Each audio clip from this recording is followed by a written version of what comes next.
Russia is now evacuating personnel from its embassy and consulates in Ukraine.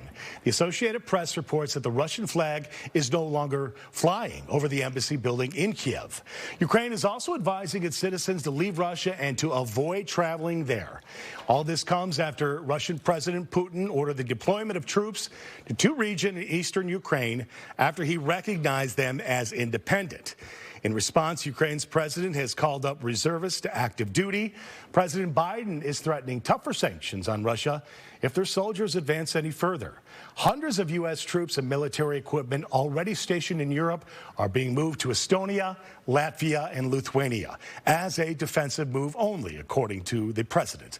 A meeting between the U.S. and Russian presidents has been canceled. Excuse me.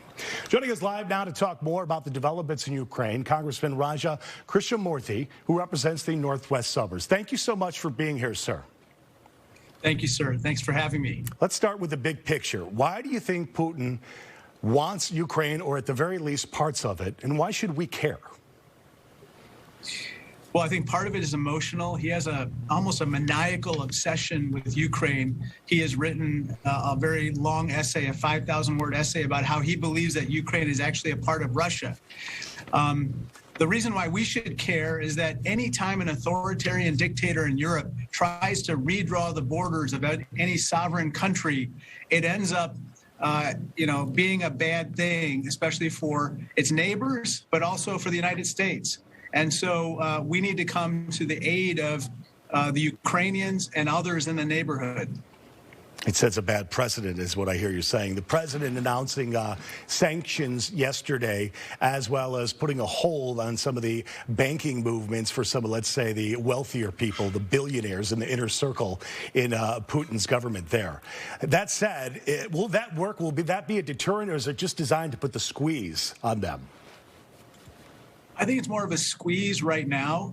It's a deterrent from hopefully taking more steps to encroach upon Ukrainian territory.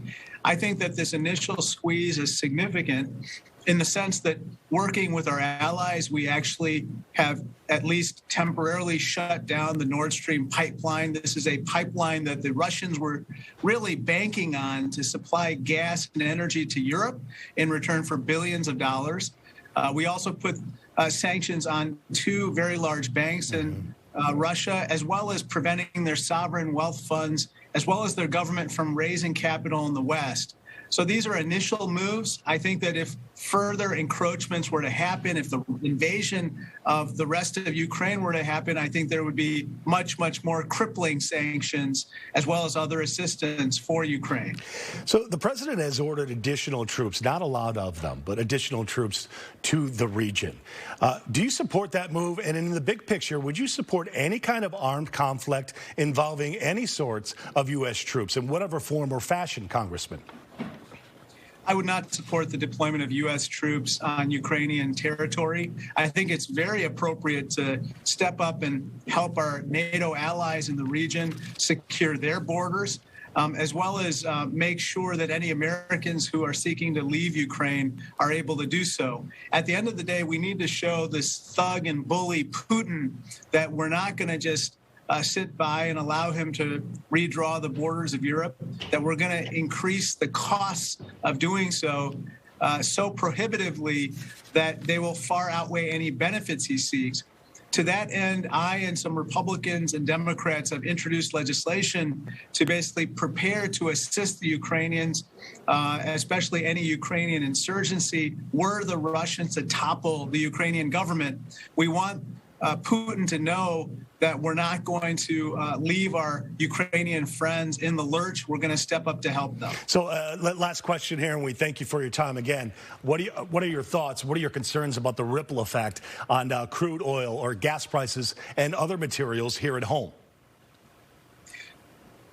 I think that if there were a full-scale invasion of Ukraine, unfortunately, it might send oil prices up, and that could have a ripple effect on gas prices.